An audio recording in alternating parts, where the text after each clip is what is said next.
السلام علیکم۔ ہمارے معاشرے میں ایسے بہت سارے لوگ پائے جاتے ہیں جو کہ بہت زیادہ غصہ کرتے ہیں، بات بات پہ بہت زیادہ اور شدید غصہ کرتے ہیں، اور کبھی کبھار اپنے غصے کی وجہ سے اپنا یا اپنے گھر والوں کا بہت زیادہ نقصان کر دیتے ہیں۔ تو ایسے لوگ زندگی میں کبھی آگے نہیں بڑھ پاتے، اور ایسے لوگ اکثر جذبات میں آ کر، غصے میں آ کر غلط فیصلے کرتے ہیں، اور پھر ساری زندگی ان غلط فیصلوں کا انجام بھگتتے رہتے ہیں۔ یہ سٹوری ہے ایک ماں باپ کے چھوٹے سے بچے کی۔ جو بچہ تقریباً 10-12 سال کا تھا، اسکول جاتا تھا، پڑھتا تھا، لیکن اس میں پرابلم یہ تھی کہ وہ بہت زیادہ غصہ کرتا تھا، بات بات پہ غصہ کرتا، ماں باپ کو گالی دیتا، برا بھلا کہتا، سب کو غصے میں نہیں دیکھتا یہ کون ہے، اس کو یہ بات بولنی ہے یا نہیں بولنی، جو بھی غصے میں اس کے منہ میں بات آتی وہ بول دیتا، چاہے اس کی ماں ہو، اس کا باپ ہو یا کوئی بھی ہو۔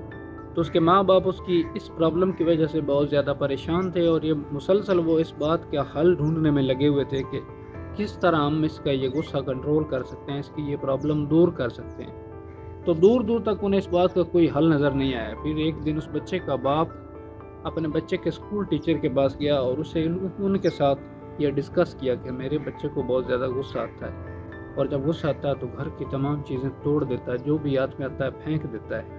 فائنلی اس کا کوئی حل نکالے، ہمیں اس پرابلم کا سولوشن کوئی دکھائیں۔ تو اس ٹیچر نے کہا کہ میں انشاءاللہ سیکنڈ ٹائم آپ کے گھر آؤں گا، اور پھر کوئی نہ کوئی حل اس کا نکل آئے گا۔ اور گھر جانے کے بعد اپنے اسٹوڈنٹ سے ملا اور ان کے ساتھ ہنسی مذاق کیا، چائے پی، بیٹھے۔ پھر کچھ دیر بعد ٹیچر اسٹوڈنٹس کو لے کر اسٹوڈنٹس کے گھر کی بیک سائڈ پر گیا۔ گھر کی بیک سائڈ جو ہے وہ ایک صاف ستھری دیوار تھی بڑی سی۔ تو ٹیچر نے اپنے اسٹوڈنٹ سے بولا کہ بیٹا جب بھی تمہیں دن میں غصہ آئے تو تم نے ایک کیل اس دیوار میں گاڑ دینا۔ بچے نے کہا ٹھیک ہے، کیونکہ استاد کا ادب انکار پہ باری ہوتا ہے۔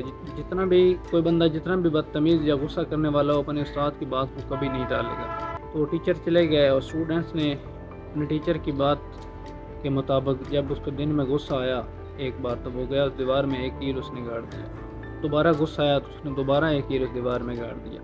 دن میں تقریباً 20 سے 25 کیل اس بچے نے اس دیوار میں گاڑ دیے۔ مسلسل یہی کچھ دنوں تک چلتا رہا، ایک ہفتے تک یہی چلا۔ ایک ہفتے کے بعد اس بچے نے سوچا جتنی محنت مجھے کرنی پڑتی ہے کہ میں گھر سے جاتا ہوں اور تھوڑی اور کیل لے کر پھر دیوار کے ساتھ کوئی چیز رکھتا ہوں، اس کے اوپر چڑھ کر میں دیوار کے اوپر کیل لگاتا ہوں، اس سے بہتر ہے میں غصہ ہی نہ کروں۔ تو اس بچے نے غصہ اپنا جو ہے نا اس کو کنٹرول کرنا شروع کر دیا۔ پھر ایک دن آ گیا کہ جب دیوار پہ 2 کیل، کبھی 3، کبھی 2، کبھی 5، کبھی 7، پھر ایسے تعداد کم ہوتی ہوتی ایک دن آیا کہ اس دیوار پہ ایک بھی کیل نہیں گاڑا اس دیوار پہ۔ تو وہ بچہ اپنے ٹیچر کے پاس گیا اور ٹیچر کو بولا کہ دیکھو ٹیچر، آج دیوار پہ ایک بھی کیل نہیں گاڑا، اس کا مطلب یہ کہ مجھے آج ایک بار بھی غصہ نہیں آیا۔ تو ٹیچر نے کہا کہ بیٹا یہ کھیل ابھی ختم نہیں ہوا، تم میرے ساتھ آؤ۔ تو ٹیچر اپنے اسٹوڈنٹس کو لے کر دیوار کے پاس آئے اور اسے بولا کہ اب ایک ایک کر کے ان سب کیلوں کو باہر نکال۔ بچے نے ایک ایک کر کے تمام کیل اپنی اس دیوار سے باہر نکالے۔ نکالنے کے بعد اب ٹیچر نے کہا کہ بتاؤ اب تمہیں دیوار میں کچھ نظر آ رہا ہے؟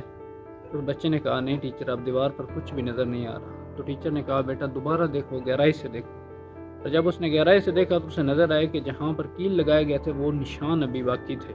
بچے نے ٹیچر کو بتایا کہ نشان صرف نظر آ رہے ہیں۔ تو ٹیچر نے کہا کہ بیٹا ایسے ہی نشان تمہارے ماں باپ کے دل پر بھی ہیں، جو تمہارے غصے کی وجہ سے چوٹوں کے نشان ان کے دل پر رہ گئے۔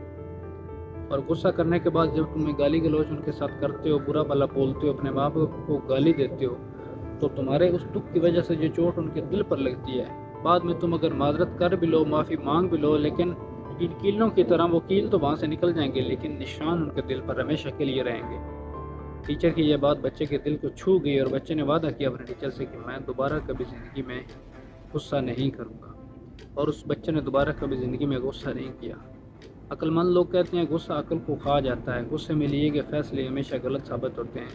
اس لیے اگر آپ اپنی زندگی میں آگے بڑھنا چاہتے ہیں تو اس غصے کو اپنی زندگی سے نکال پھینکیے۔ اگر نکال نہیں سکتے تو کم از کم اس کو کنٹرول کرنا سیکھیے، کیونکہ زیادہ غصے کے ساتھ آپ کسی بھی راستے پر چلیں تو آپ کبھی بھی اپنی منزل تک نہیں پہنچ پائیں۔